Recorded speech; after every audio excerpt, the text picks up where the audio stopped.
I am the Tofu Golem. Please enjoy the video. You start by ensuring the camera is active and your object is centered in the viewport. First, click the viewport to give it focus, then select the camera you want to manipulate from the panel menu. Use Alt plus right mouse drag for intuitive zooming, or scroll the mouse wheel for incremental zoom. Both let you preserve framing. Make sure your camera's film gate and focal length are set as needed, because these settings change perspective as you zoom. Once done with basic navigation, switch to precise controls by opening the attribute editor for the camera. Change the focal length to simulate optical zoom. Larger values compress depth, smaller expand it, so you understand how perspective shifts. For physical camera movement, select the camera transform and use the dolly move tool rather than scaling the scene.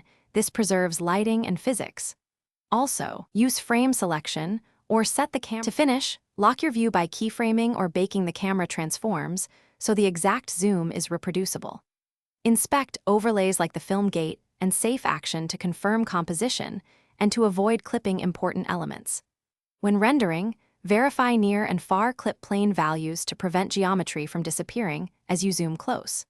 If you encounter jumpy or non-responsive zooming, reset the camera transform or restore default settings. That clears corrupted pivots and usually fixes the issue.